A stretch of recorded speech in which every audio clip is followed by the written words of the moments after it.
On this SEGA Talk, we will take a trip around the world and talk about the wide and diverse SEGA theme parks that have come and went throughout history. Plus, we discuss what we think the future SEGA theme park should be. All this and more on SEGA Talk.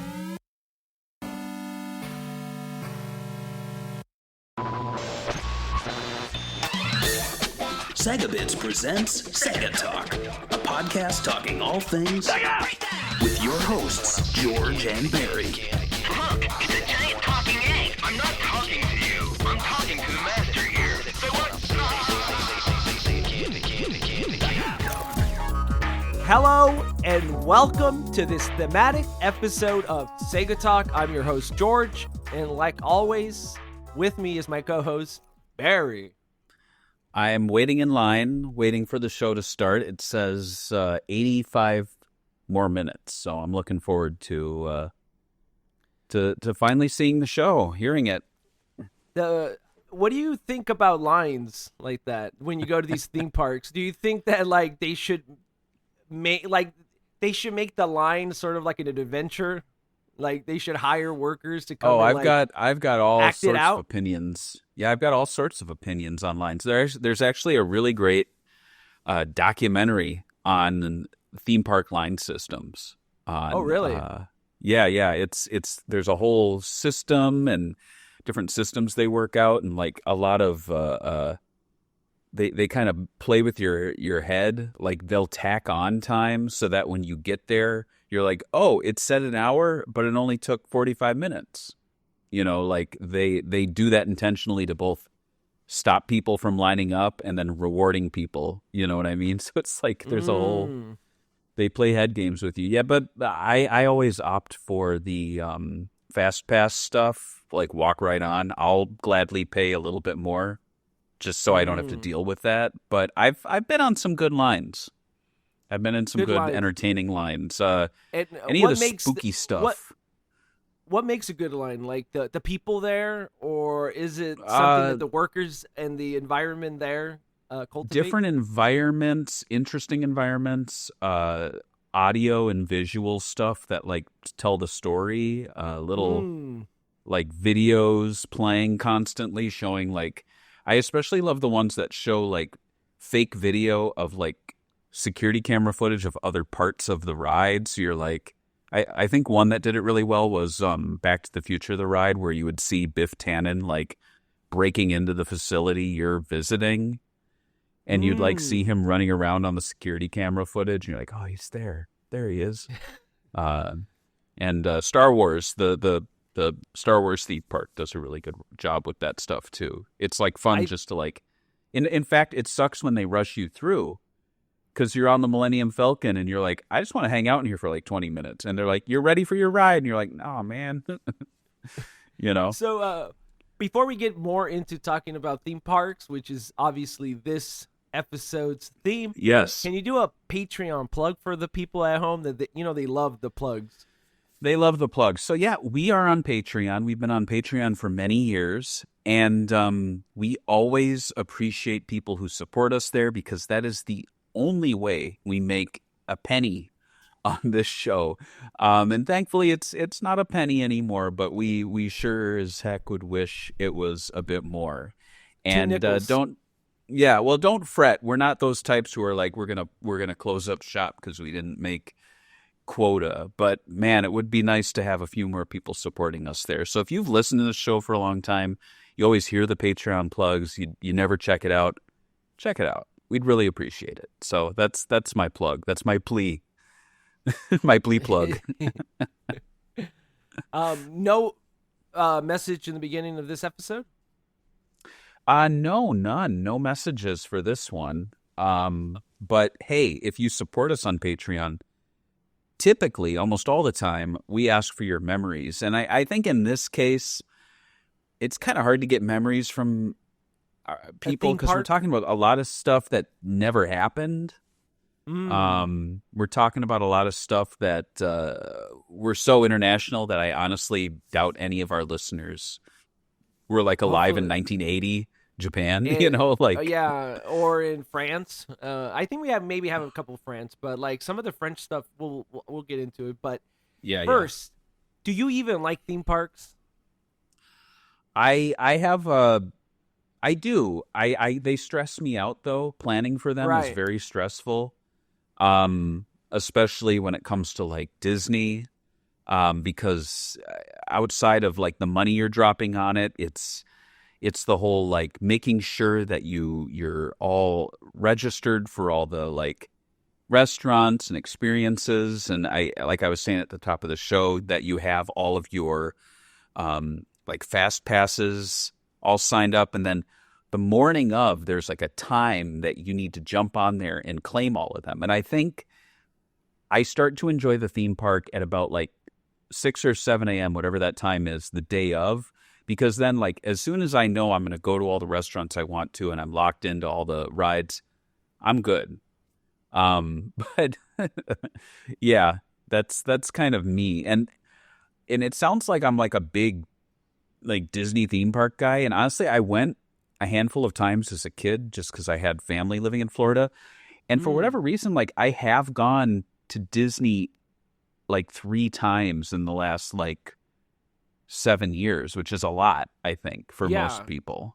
I And mean, it's yeah, I have and family I think it was members that go monthly, which is crazy Yeah. to me. But yeah, it's too expensive for me. But well, yeah, I think it's because it just kind of worked out like post COVID, like we wanted to go somewhere, and so we're like, let's just do it, like let's go to Disney, and then like before that we went because it was near family, so it kind of worked out. But I'm not like a Disney adult. If anything, I really love the history of theme parks and the behind the scenes stories, and so I really get a kick out of going to like places, especially like Disney or Universal. And like being like, oh, did you know that like over there, that weird door used to like lead to a ride that they never built? Like I think that's kind of cool. But I'm like that for a lot of stuff, not just theme parks. How about you? I'm from California. I mean, I grew up in California, so like my theme parks have always been like hectic with the heat. It's so hot outside, and I don't even know why these places never put enough shade.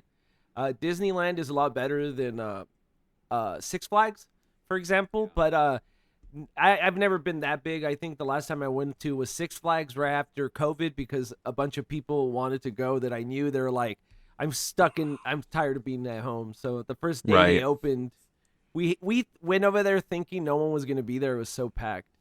But it was fun, and I actually like more like roller coaster stuff than I do like Disney stuff. I thought growing up I really liked Disney because they do the whole like experience of where when you get out of the ride, it's not really over because there's actors and there's all this other stuff going on. Right. As an adult, I don't really care about that. I'm like, I just want to get back into the next ride and get out. It's hot. I got to get out of here as soon as possible. I don't like lines either. That's another thing I dislike about theme parks. So that's why I'm always like more of a whatever, I guess. I have to be in the mood to be in a line for a while. But what are the best theme parks in your opinion? Because mine is just Disney, because I feel like they're the pinnacle, I guess, when it comes to immersion. At least that's what you're looking for. But what's your opinion on theme parks? Yeah, for me, like if you're gonna take the time and spend the money, immersion is 100% it. I have been to Universal Studios a few times, not recently, but from my memory, it's very boring walking around. Like they don't put much effort into the world around it. It wasn't until I think they did that Islands of Adventure, and I've been following some of the stuff they've been doing, and it looks a lot more in line with like that Disney sort of mindset where the theme park doesn't start and end at the rides. It's the whole area. And so I think the best kind of theme parks are the ones that not only have like history, but also have immersion. And like I was saying, like, I don't like lines. I went to the Star Wars land like months within it opening. It's not like I rushed out there, but it just kind of lined up with our schedule. It was like, wow, if we drive 3 hours, we could spend 2 days, like we could do an overnight and go there. And it was so busy that I only did like half the experiences. But because of how immersive the space was, I was happy just like sitting outside for 2 hours and like seeing seeing like stormtroopers walk by and hearing ships fly around. They like pump smells and sounds into the park. And they have these like 3D speakers, so it sounds like a ship flew over your head. It's so cool. And I'm like, this is great. I'm enjoying an adult beverage, like sitting in Star Wars land. I'm happy, So that was another thing I was going to ask you about. Like, they do all these weird things because there's laws or rules set by like Walt Disney. What I heard that you can't drink at Disneyland, but they have these like side attractions where they do let you drink. They've changed that. Yeah. Oh, they changed that. Okay, because I remember somebody was telling me that California Adventure by Disneyland was the adult theme park, and then they get wasted there, and then they just go to Disneyland. So you can walk around and drink in. Okay. I know Epcot and Hollywood Studios. So yeah. I bet you that's drama with people. But have you been to a theme park outside of America? And is there any other theme park outside of America you've been keeping an eye on? Yeah, so no, I have not. The closest is like going to a science museum in Canada, which is not really a theme park. But I've always kept my eye on, well, it's not outside of, is it outside of the U.S.? I'm always like keeping my eye on those like, those Disney theme parks in other countries that have rides that like have not existed for a long time in America. Like I hear like do they like retrofit them? No, they kept them. Like they built the park at a certain time and just like replicated rides. But then over here in America, they like got rid of Tower of Terror. They got rid of like old versions of certain rides. So I always keep my eye on those. But honestly, the one that I've really kept my eye on, I really want to go to, and I will be going to this year is Joypolis. Oh, nice. It's been like a Sega fan bucket list thing for me. And yeah, it's one thing I'm definitely doing. And I think I'm actually going to be spending a day at Tokyo Disney Sea. Oh, nice. So actually, yeah, I have 2 theme parks coming up. So yeah, actually, I'll just probably on our social media channels pull my phone out and just start recording. So yeah, definitely, I can't wait to see that. But I was gonna say, you're gonna spend a lot of money on these theme parks. So are you gonna go with everybody, your family, the whole thing, the whole? No, bunch? it's just me and my dad, and he's he's paying for the park admission. So. And they're not expensive. Tokyo, I think the Disney theme parks are like $40 or something. Yeah. And Joypolis is like 20 or something. It's not a lot of money. I can't wait to see what footage you capture. I think it's funny watching people's online footage of these places from different angles. So it should be interesting now that it's I think in the end of Sega's theme park ride, at least that's what it seems like. But let's talk a little bit about Sega's amusement operations and history. So yeah, let's do it. Amusement and arcades are kind of what opened up Sega's theme parks, basically, and let them put their foot in the door. And it started all the way in 1965 with the Rosen Enterprises, with David Rosen's experience with gun corners, where they're like shooting ranges. And then early venues were in Osaka, Tokyo, and so we're not going to talk about too much of this stuff. So Sega is obviously lagging behind in with their game centers early on. And that's when they did, and we talked about this on SEGA Talk, the arcade candy cabinets, number 61. Nakayama did a 3K cleanup plan where they cleaned up all the arcades and made them spotless, bright lights, and they kind of reinvented in the mid-'80s what it was like to be in an arcade, at least in Japan. They launched High Tech Land and Sega World as brand names, which we'll talk about some of these. And they did overseas expansion, which achieved over 100 billion yen for their theme parks. But let's get our passport on. We're going international to the land down under. We're going to Sydney, in SEGA World Sydney. So let's get some photos here. First, we got this logo up here. If you're watching the video, it's a kind of like Rasta colored Sega logo where the Sega letters are blue, yellow, green, and red. And the world is like a Sega ring thing. What do you think about this logo as a professional designer? It's very weird. I always found the SEGA World Sydney stuff to be odd because it takes the SEGA logo and then turns it into the SEGA World Sydney logo, but it retains like the SEGA font.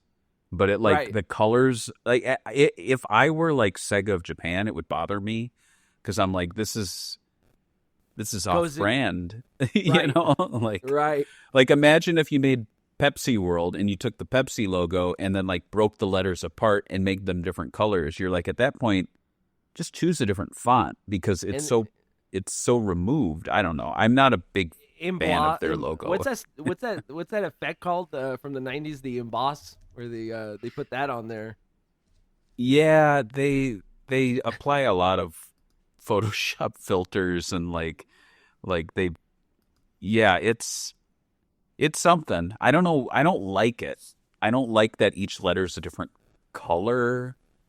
But I guess it kind of goes with the different zones inside of the park. And maybe. And here's the second picture, and this you can see what the building looked like, and it's you could definitely tell they were going for children. It kind of looks like a weird Russian version of a McDonald's restaurant. Yeah. The SEGA World Sydney building always looked like they made a 3D render, like, you know, as best they could at the time, like a cone on top of a cube. And then they're like, let's make that in real life. And it's like, you know, you could make a really cool looking building. You don't have to, I don't know. Like, it's almost. Why?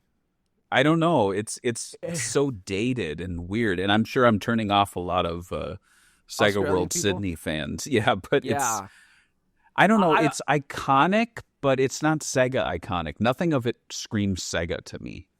Yeah, and I don't know. It's weird. I don't know why they did the cone, and you know they went over budget just to have that. But 100%. It was in Darling Harbour, Sydney, Australia. The concept was a indoor Sega-themed park dubbed Australia's Interactive Disneyland, similar to Joypolis. Joypolis. God, I hate that word. Centers in Japan. Theme was time travel, past, present, and future. They heavily, obviously, promoted Sonic the Hedgehog franchise, including Princess Sally and the cartoon. But it also featured other properties like Bug. What do you think about them focusing on Bug? Like, don't you think they should be focusing on, like, Panzer Dragoon, Knights, Burning Rangers? At the time, it was the big Western franchise. I don't know why they bet on Bug. Bug was in Roy Rogers, I think, or Jack in the Box Happy Meal, Jack in the Box for the PC release. It was like Bug got 2 games. Sonic the Hedgehog made a cameo in Bug. It was so weird. What a weird time. Bug needs his own cinematic universe. The end of Sonic 3 should have been Bug saving him. The BCU. Yeah. Yeah. So investment was 80 million Australian dollars by Jack Fun Pty Ltd in partnership with Sega and Darling Harbour Authority.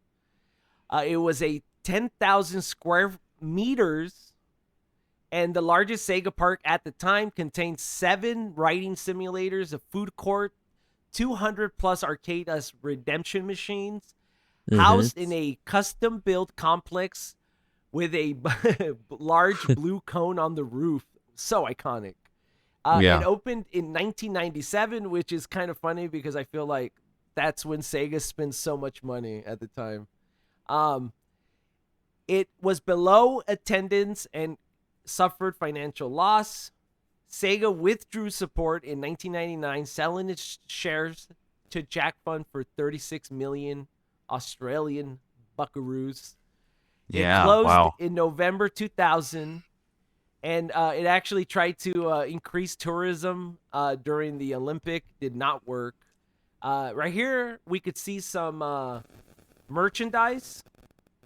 What do you think about this beautiful, I guess, merch? I'm not a big fan because it looks like some weird, like, kind of like what you see in the flea market or like third world country fake cups. Yeah, it really has that South American or Spain aesthetic. And to me, that always screamed like, no offense to those regions, but like bootleg or low quality. It's such a weird aesthetic to use for arguably the largest Sega theme park or one of the largest Sega theme parks to ever happen. Yeah, but I think it was also at a time when this was the look for things, like primary colors, overly airbrushed. The picture frame that they're showing here is cute and all, but like you zoom in and you're like, wow, the quality control here was just not there. No, it's like for spending like 60 million, whatever, they got like me as an artist. And let's be real, too. I know a lot of people think this statue is iconic, but when you look at it, it's very weird. Sonic, they had to like put a pillar under Sonic's arm. Then they had to have him sitting weird. And if he were to stand, Sally would be like up to his shoulder. It's the proportion. Again, it's like they licensed this out and even look at the words below it. It's like a really weird font for Sonic, like a handwritten font. What do you think about this trying to replace Amy with Sally thing? It was a thing at the time. I don't really know why they tried to do it, especially in '97, because Saturday AM was kind of like on its way out, and I don't think Archie Sonic was in Australia. I don't even know if they had their equivalent. Maybe they got Sonic the Comic there. I'm not sure. But it was a weird time for Sega. As we'll discuss later on, I think all of this came at a bad time for the company and a bad time for like the Sonic brand. If this had happened early 90s or mid 2000s, late 2000s, or even now, I think it would be in a much better place because the Sonic brand is a lot more established. They know who the main characters are. They have designs down. But back in the mid to late 90s, like, Sega America, Sega Europe, and Sega Japan were kind of like wrestling over what the Sonic brand was. And I don't think it was nailed down here. It didn't help that Sonic didn't even have a video game at this time. They were trying to move on to Knights and other Sega Center properties. So this is definitely a weird time. So I'm not surprised that it bombed. And also, who goes from the Olympics and goes, I should go to Sega World real quick and play some arcade games? I don't know. I just think sports fans are probably not into that idea. But who knows? Right. So on this episode, we're going to be skipping the Sega World locations because we did a whole episode called Sega World International on Sega Talk number 136, which you could see somewhere on this YouTube video, and you could click it. So you can give it a look and tell us what you think. Let's go to France, though. So Centre Sega Paris, which launched in 1995. And this is through early years. I think it closed in the late 90s or something. Paris, France. It was located in Paris, France, within the La Tête dans las Nauge entertainment facility. I'm not going to say that ever again.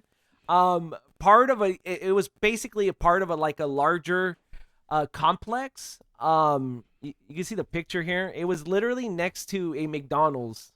So this is like video gamers' wet dream here. You could get your chicken nuggets, play some arcades.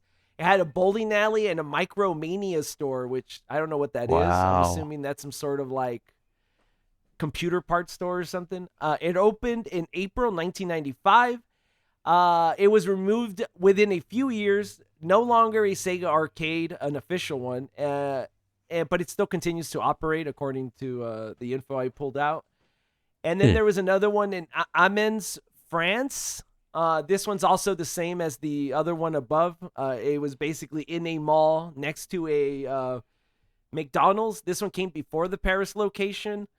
Honestly, it's cool that France tried to do something like this, but like, what's up with the right next to McDonald's? It almost feels like it was an official Sega McDonald's thing. Yeah, I mean, there must have been a McDonald's inside the venue because Sega World or the Sega World London had a McDonald's inside of it. So I'm presuming they had some sort of international partnership at the time, and they're like, yeah, stick a McDonald's inside it. I mean, I like it. I would rather have that than, like, I don't know, a KFC and another Pizza Hut restaurant. Instead, it's a Sega arcade shop. I mean, that'd be cool. So the next one is actually more interesting. I think you would like this one. It's a Festival Disney in wait, let me see. Where was? Oh, it wasn't in France. Where was this?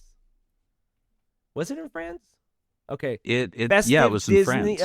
Yeah. Now Disney Village or Disney Paris, formerly Euro Disney, France. It was a 800 square meter arcade supplied and maintained by Sega through WDK, their French distributor. Sega's first European arcade test site, which is kind of exciting because I wish I lived closer to a bigger city that got these kind of like test things, because you would be able to play like beta versions of games sometimes.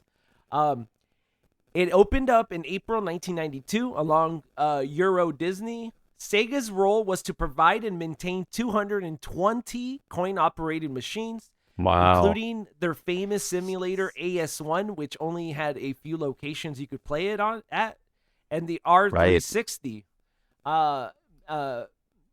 There was almost no Sega branding according to this, but I saw videos and I think it does have Sega branding.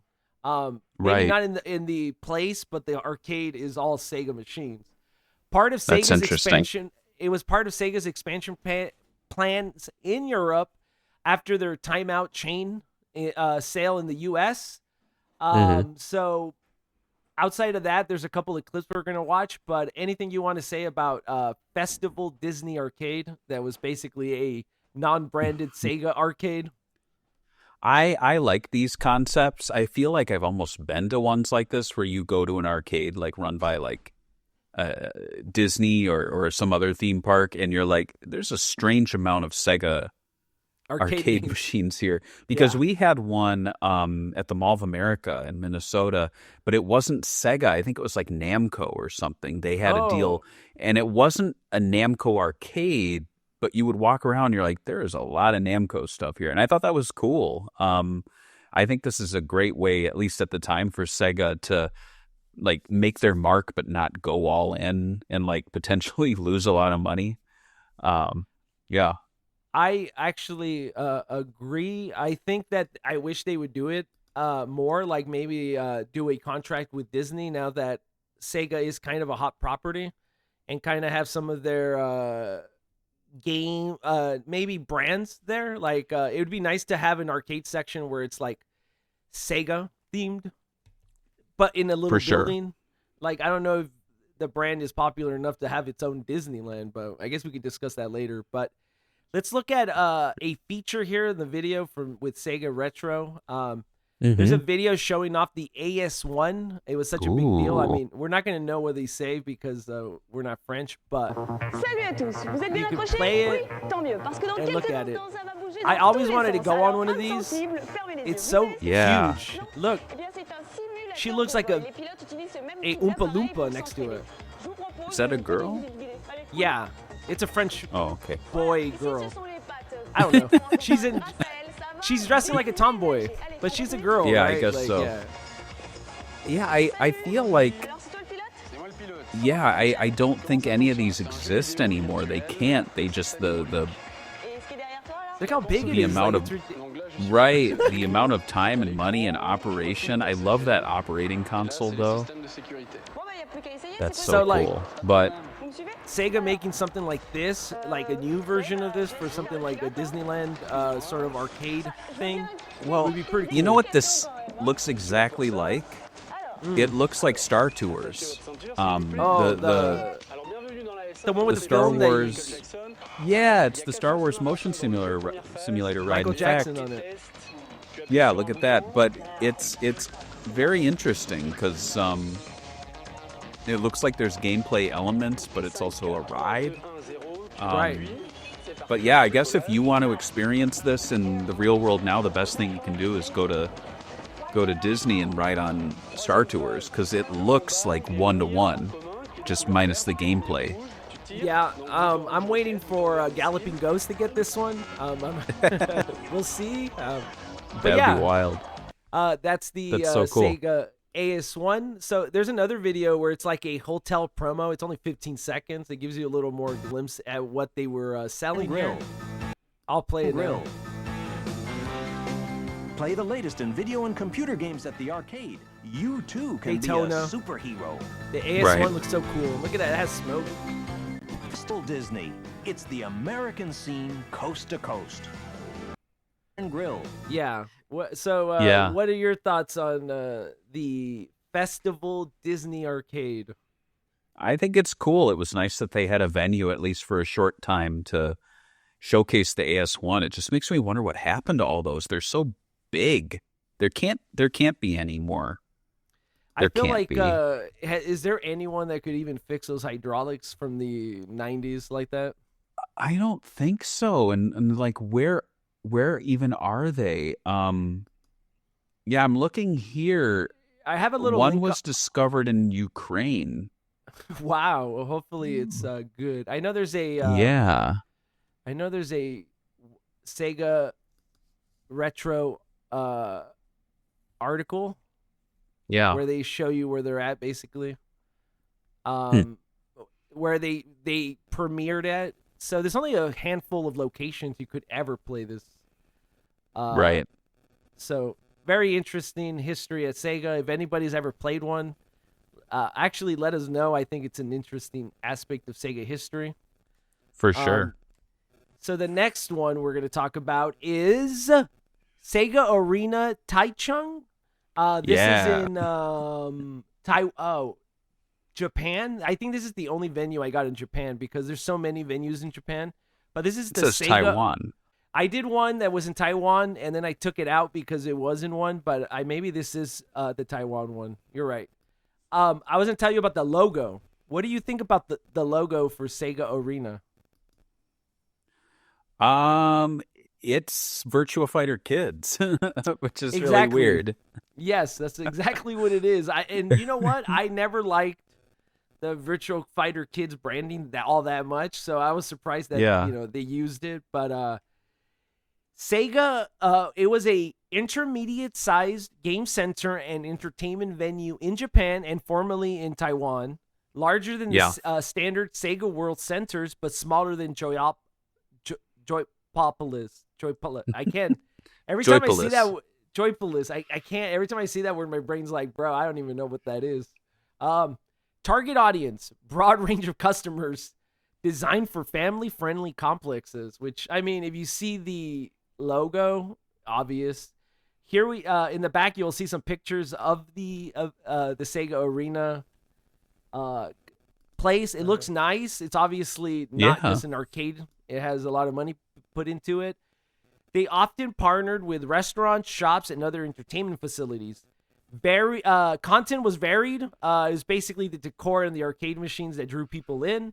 Some had mid-sized attractions like the Sega Arena in Nakayama, but they focused on themes. Like one of them that's still open was Crazy Taxi themed, which we'll open up and look at right now. The first one opened in early 1997 along with Club Sega venues. So there was 11 locations total for the Sega Arena. New venues stopped opening after the mid-2000s, and only 2 of them remain open. So we'll look at one right now. The one in Soga. This one is the Crazy Taxi themed one. Yeah, isn't that the one that had a crazy taxi in the lobby or something like that? Oh man, I don't know. You have One to of them go, did. right? You have to go to this, right? Like, I can't be imagine there anymore. I can't imagine. it says it's still open on here. Hmm. Oh, well, not the probably not the taxi, but the themed look outside. I like the building actually. That's what I was going to tell you. What do you think about the outside of the building?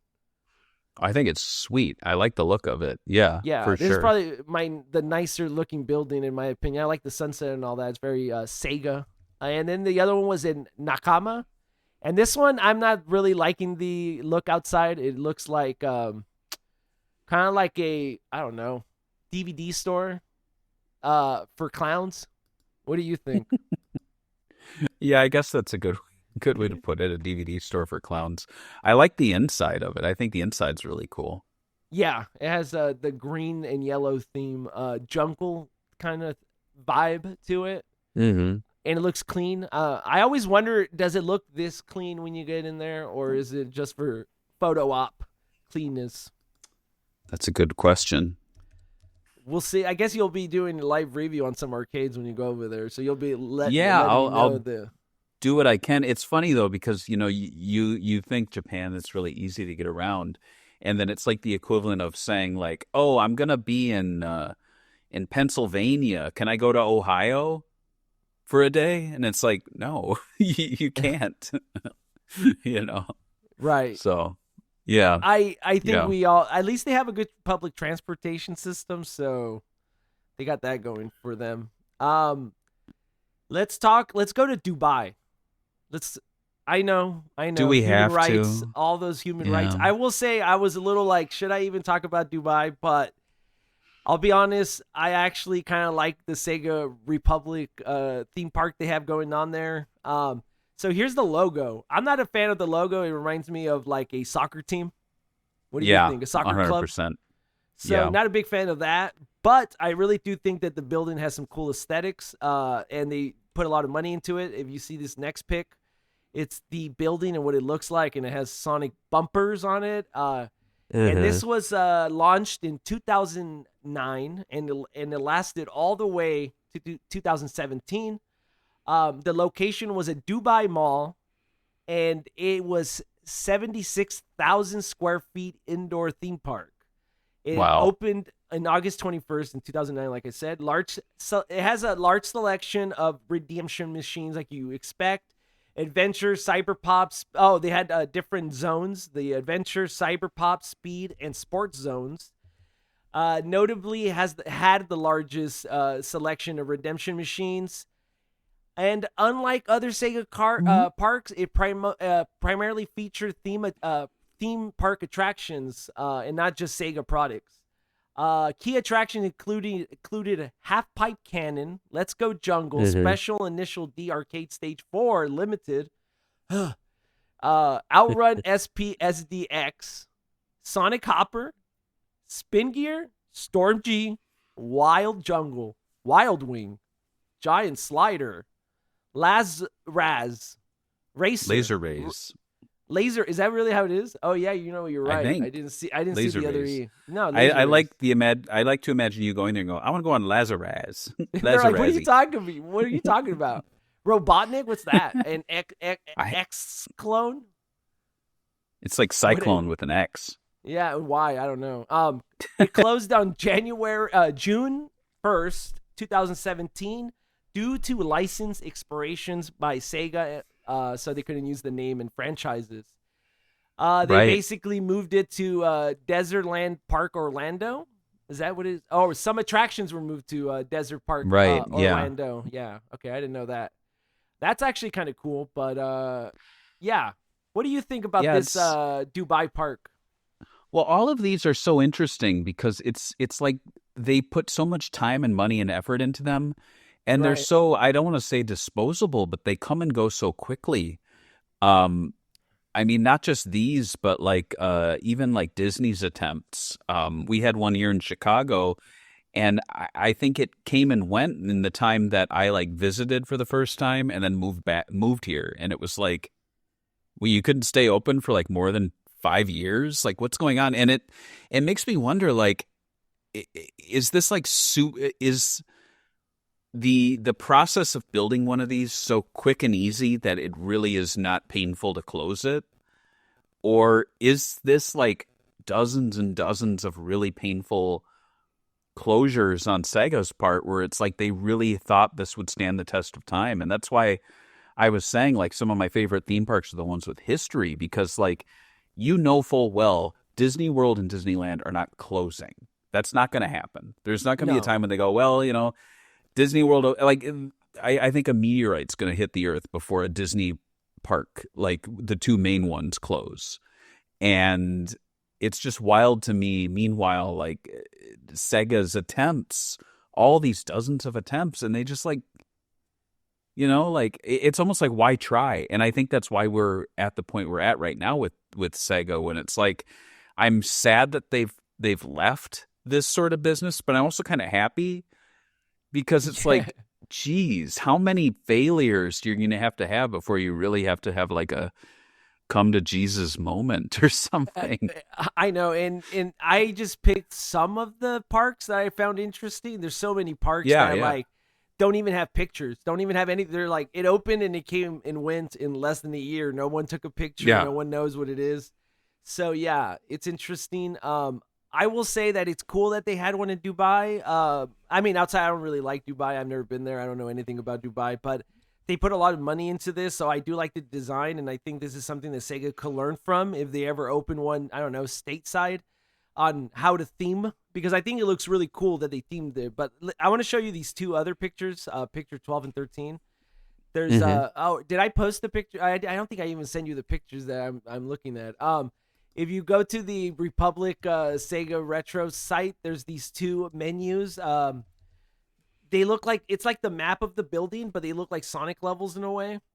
And I thought that was really cool. What do you think about these little maps and stuff like that? Like, it's funny how much, I don't know, like effort and like, like they put that's into what this. I mean. Like, I love how much effort and attention they put into it, but it also is kind of heartbreaking that it came and went so quickly. And it's like, you built the equivalent of an indoor Sonic world, and it was there for just a brief moment, and it was so inaccessible because you put it in a country that's very expensive to get to, and honestly, you kind of lose a bit of your soul if you decide to go there. I don't know anything about Dubai. I will say that I wouldn't want to go there, so it would be nice to like copy this into a, like, I don't know, somewhere in. I would even go to a state like Kansas to try it. I know. Here we are but like here we are in 2025 talking about how I wouldn't go to Dubai. I'm sure in Dubai they're like, I wouldn't go to America. I mean, I'm sure they don't have to. I mean, when we get our own Sega Republic, they're gonna have to come. I mean, they're here for That's the UFC fights. I see them all. I see the. Mm-hmm. It's really big in the Saudi Arabia. But let's talk about Sega Japan and Joypolis. And what is your opinion on that name? That's literally the first question I put on here. What is your opinion on that beautiful name? It's not my favorite of all the Sega theme park names or Sega arcade, like mega arcade names, but it is iconic in that it's kind of stood the test of time. Oh yeah, and it's the last one standing. So yeah, in that regard, I'm happy, and I don't know. I'm sure you could get into it, but I think they don't fully own it now. But it still has the branding and everything. I think it's something like that. Yeah, we'll get into it. But I mean, there is a SEGA Joypolis operates it. Yeah. And there's a logo, but it's not a Gigo. No, it's not. So and they are. I mean, at least Sega branded. So let's look at the photos. First, let's look at some of the logos for this beautiful company. You could look at it on the, obviously right here on the link. So the first one is this weird, like, city on top of the logo, and it has very outdated, I would say maybe like early 90s kind of comic book aesthetic. What do you think about that logo? It reminds me of a Brazilian like tech toy. Oh yeah, logo. It looks like a Brazilian Mega Drive game. I don't like it. Or Okay. Master System game. The second logo they did is more Sega themed. It's blue. It has It's my more of a- favorite. yeah, it has very much Yeah. like a look that reminds me of I don't know, like I'm trying to think of the font because you know when you download those It look- fonts, is it It's kind of like columns? virtual on. Okay, maybe that's what I'm thinking of. Yeah, I don't remember, but there's one that had that O that they has. Maybe I just downloaded Oh, yeah. the Joypolis font and I didn't even know. But anyway, You probably did. and then the next one is the new one that looks like It's a all right. satanic sex bondage store. Like it looks like a little devil Y here. I don't know. It's weird. Yeah. More. My issue with the 2012 one is that it hasn't changed since. Mm. Really, and it's I don't know. It's not the this- most exciting of the logos. Does it exhibit joy when you see it? No. No, that's what I'm saying. I don't get it. It's like, what are you doing, man? Anyway, let's talk a little bit about Joypolis, which opened up in 1994 and it's still open today.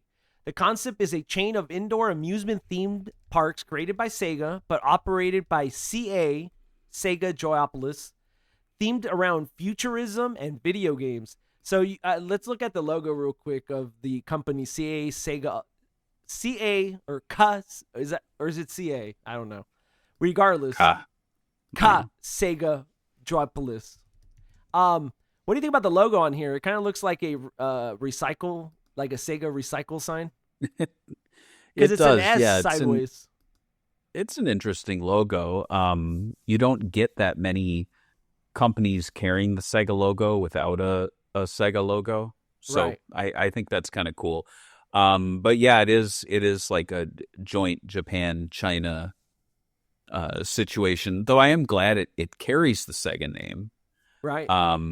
Even if it operates independently from Sega, it has the licensees, it has the name, and I think this is the way to go about it for these types of ventures. Like, I think as soon as they start changing the name of the people operating it and then just losing the branding and the licensing, it just becomes bland. And like the fact that Gigo took over and I'm planning a trip to Japan, I'm just like unenthused to go to any former Club Sega because arcades. I mean, I will, but I'm not feeling it. I'm like, if I could look at it from the outside and be like, oh, cool. And I hear people say, oh, it still has some of the games. I'm like, yeah, but it won't have like coins with like the Club Sega stuff Sega on it.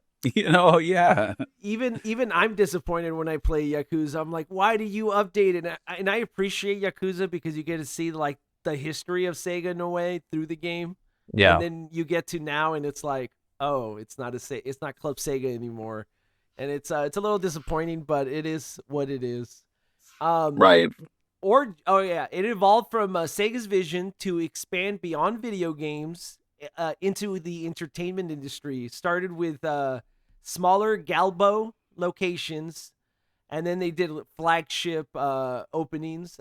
It was typical setup is a large multi-story entertainment complex with shops, restaurants, arcade games, and event spaces. Usually mid-sized to large attractions like bumper cars, roller coasters, VR simulations are part of the theme park attractions.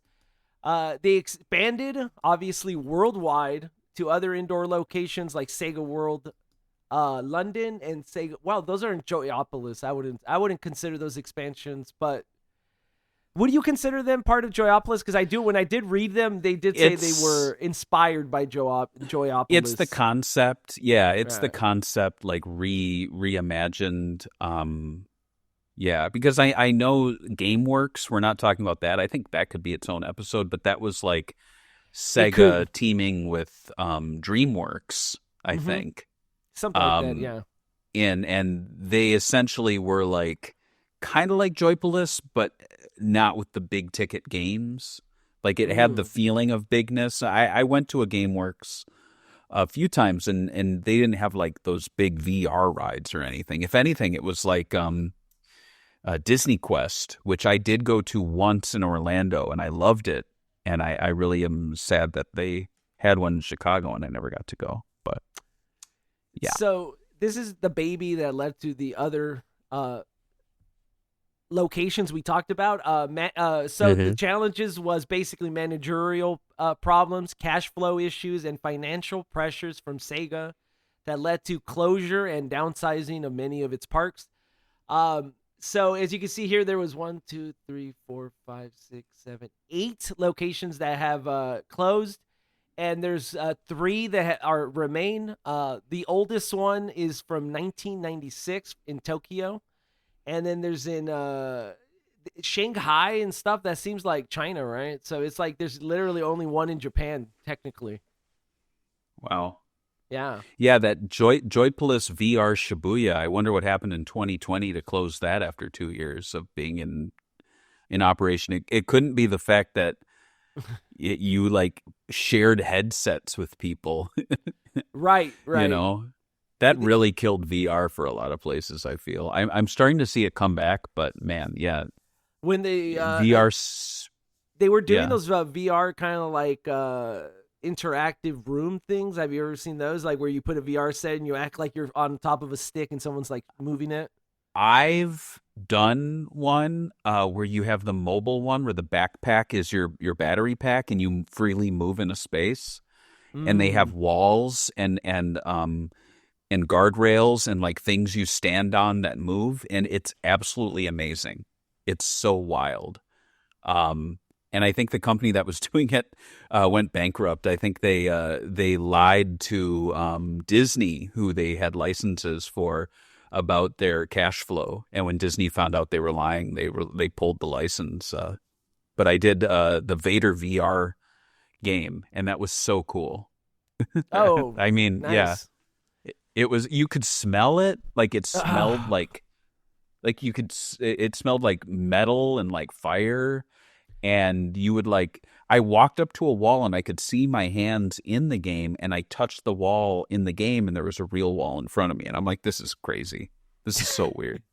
Did it? It was so cool. I think like the one in Disneyland, there was that a long time ago. I don't even know. They probably don't even have it. It's so like old.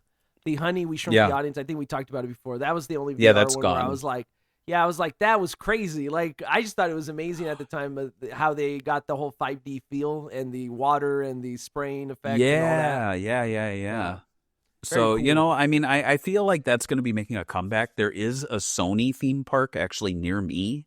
I haven't tried the rides yet, but I've walked around it. It has Ghostbusters. It has Fast and Furious, I think. But it's pretty cool. I just wish they would lean on the Sony name and like PlayStation, because really it's more like it's called what is it called, Wonderverse or something like that. But it like nothing in the name screams like Sony or PlayStation or even Ghostbusters. It's just I feel like it's gonna be on one of these lists one day where it's like, oh, it's around for 10 years.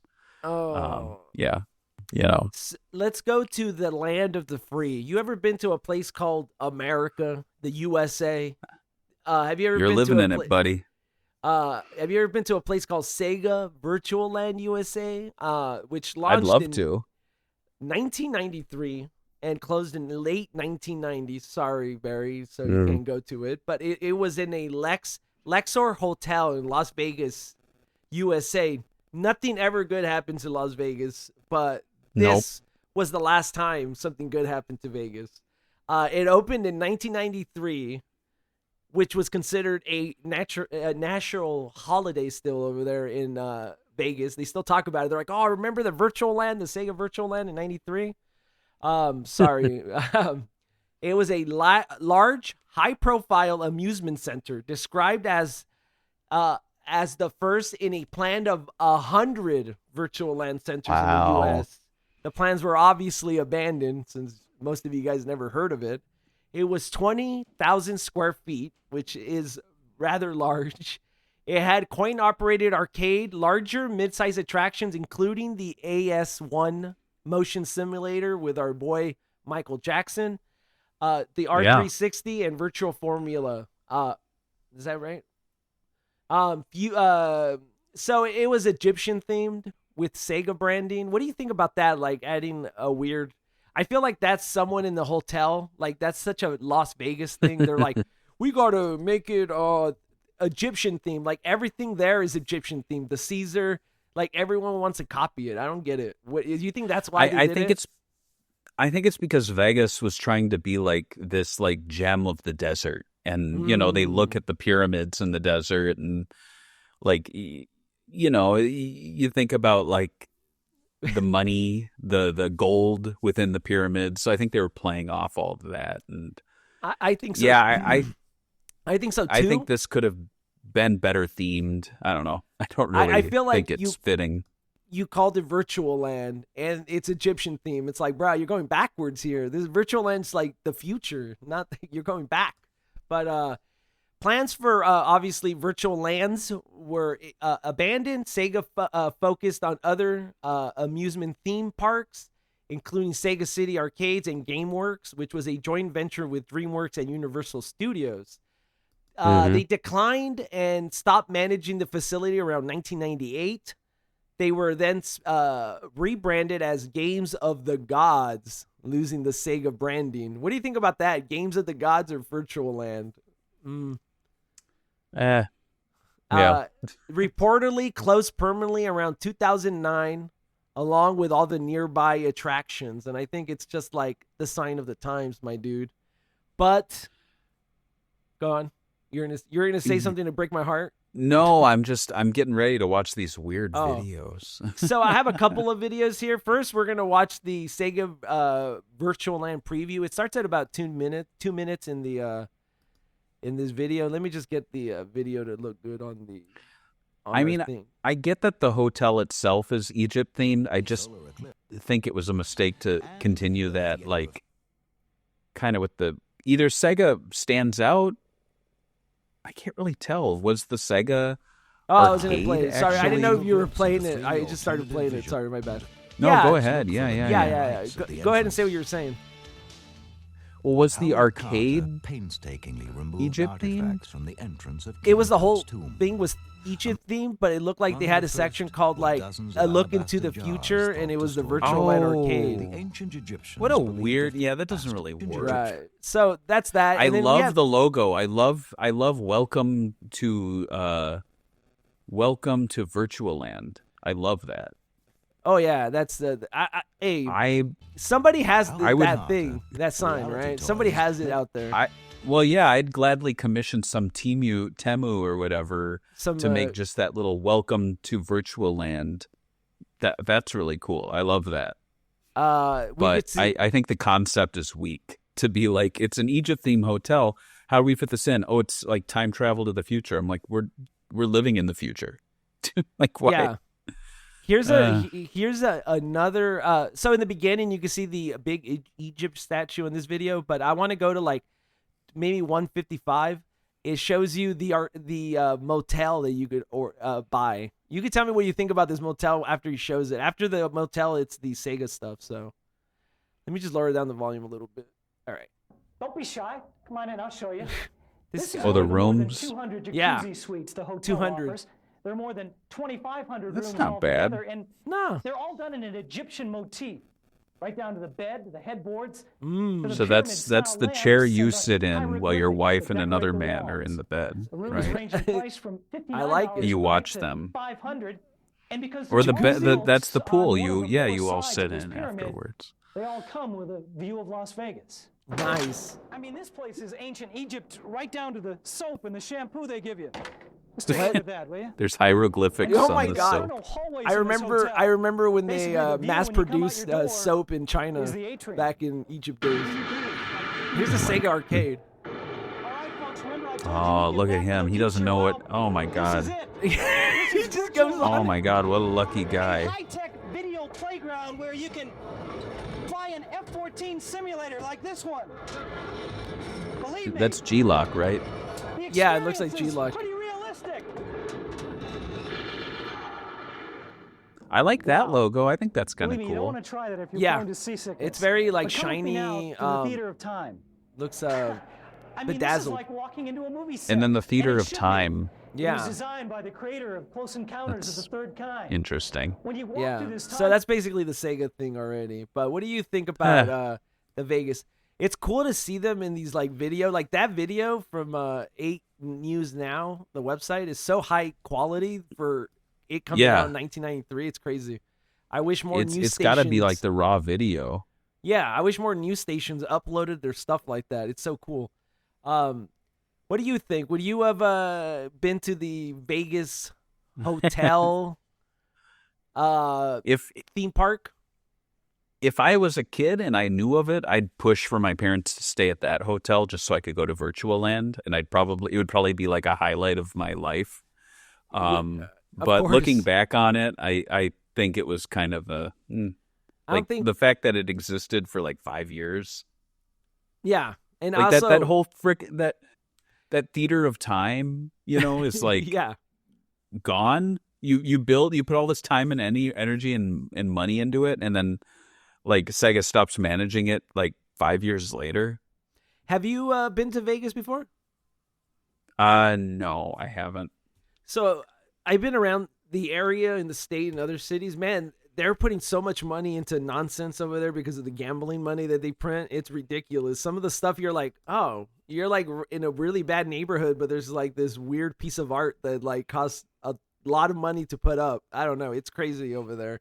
I don't know what they're running on, but Sega should try to get another theme park in Vegas probably, since they're getting bigger every year. They got 2 sports teams now. So let's talk about the Sega theme park future. As you see, we traveled across the world. We saw different aspects of theme parks that Sega provided people. I actually looked up because I thought maybe theme parks were on a decline. According to the internet, I don't have the exact numbers. It was something like it made $63 billion in the last few years. And they expect that in 2032, I think, it will double that to like almost $132 billion a year. So people think they're on a upward trend. And I think Sega's branding is probably stronger today than it's been in a long time because of the Sonic movie. And even Yakuza brand has been pushing Sega stuff to newer gamers. So what would be your modern dream Sega theme park? Right. So first we got to look back at all of these failures. And unfortunately, I think, Sega's bread and butter is video games and arcade games. I think a successful Sega theme park would not have any of these. I think theme parks in general are moving away from being like an extension of stuff you can essentially do in your living room. And they really want to give people a immersive experience that they can't have at home. They want to give them more than just like games, but like ride experiences with some interactivity. And so, I mean, I think my dream Sega theme park is different than what I think a realistic, successful Sega theme park would be. But having said that, I think my dream is to have a successful Sega theme park and not something that comes and goes in 10 years. So my dream would be to revisit some of these and or to visit some of them, but obviously they're long gone. So I honestly think if Sega wants to make a successful theme park, what they would have to do is partner with a big name pre-existing theme park and become like a new land or a new world within something that already exists. And I don't think Disney is the place, because Disney has moved away from licensed experiences, because they know once that license runs out, they have to close a whole area. And that's not how they operate. Like I think the one time they did that was Avatar, and they kind of lucked out because they bought 20th Century Fox. So honestly, I think my dream would be for Sega to sign a contract with Universal Studios and to open a Sonic like world within their like Islands of Adventure, whichever sort of park they have, to kind of sit alongside Mario. I think that would be a really smart thing to do, to have those two properties existing within the same park separate from each other. Don't they also have like in Universal, like, I don't know, like Jaws and other things like that anyway? They have a lot of the Universal owned stuff, but then they also licensed out The Simpsons, which will be going away once that contract runs up because Disney owns them.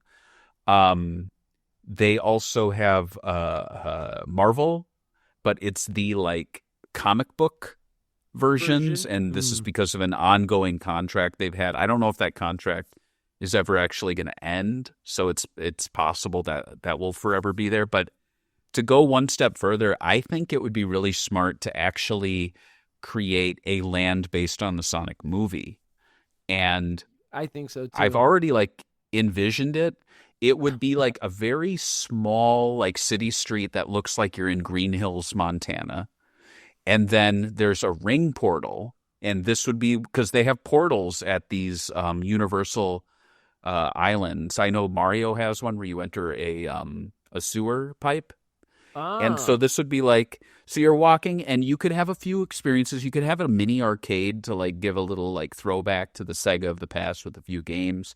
You could have like an ice cream shop or something.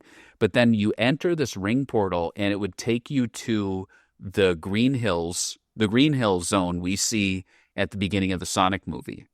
And this entire park could exist within Sonic's world, which will surely get like, more play. I'm guessing Sonic 4 movie is going to largely take place there and not on Earth. But imagine that. Like from there, you could have like two or three really solid rides. You could have a dark ride where it's like a Sonic roller coaster where you are either in VR or with a giant screen and you're going through his world.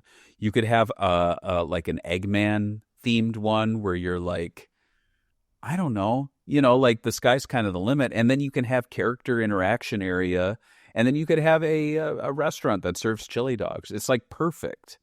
And what's even better is if and when like years from now, these movies become kind of old, you can replace them with the in-game characters. And it's not that big of a lift. Like you still have Green Hill.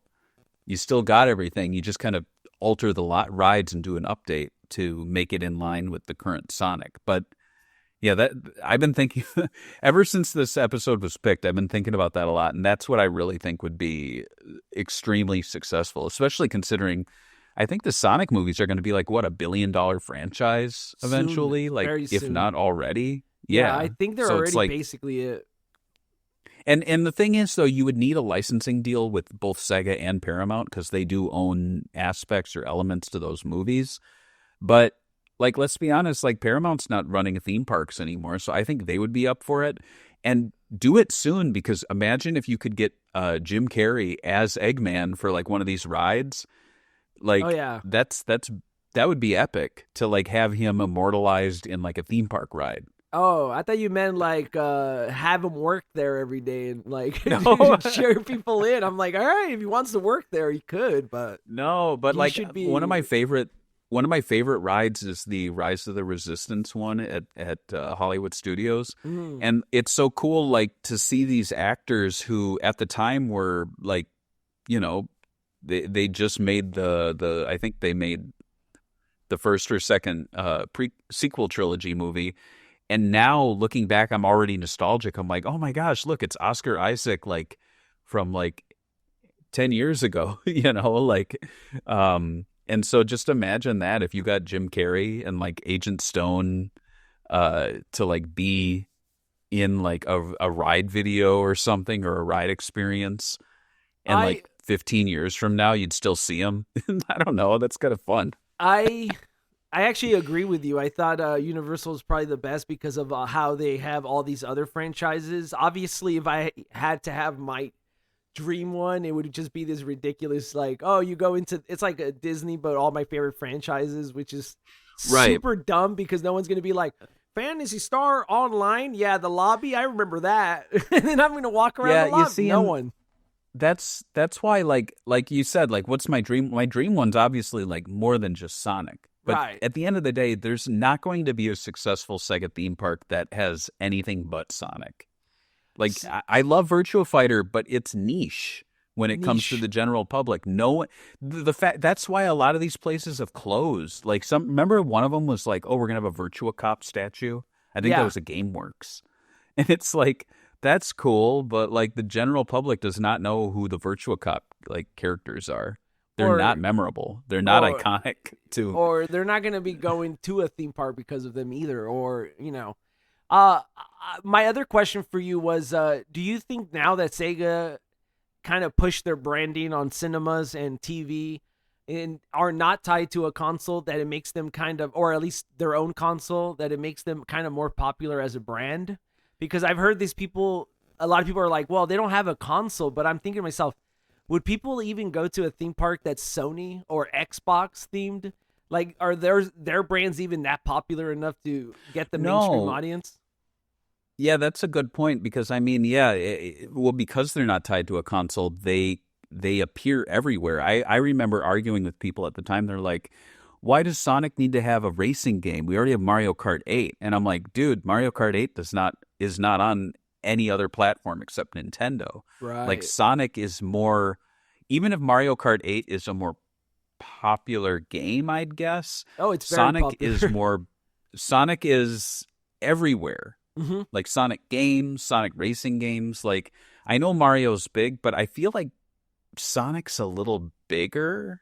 I know that's weird, but like some people would be like, "This." The branding of Nintendo is ridiculous. I don't think there's been like a company video game wise, branding wise, that like people like everything they make. It's weird. It's like you talk to like you see Main Street people, they're all into Zelda.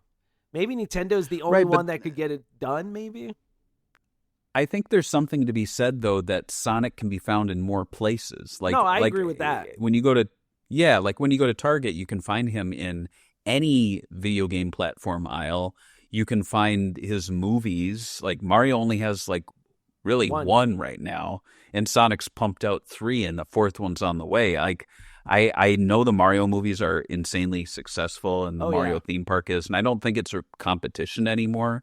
But I think Sega made the right move, breaking Sonic and their other games out of a base console, because like as you mentioned, like you don't see Xbox Land or PlayStation Land, and they totally could have turned that Wonderverse place into PlayStation Land, but they didn't. I don't know why they didn't, but clearly it's, I guess, not as popular as we think. I don't even think like Master Chief or Xbox could carry a theme park. It's not.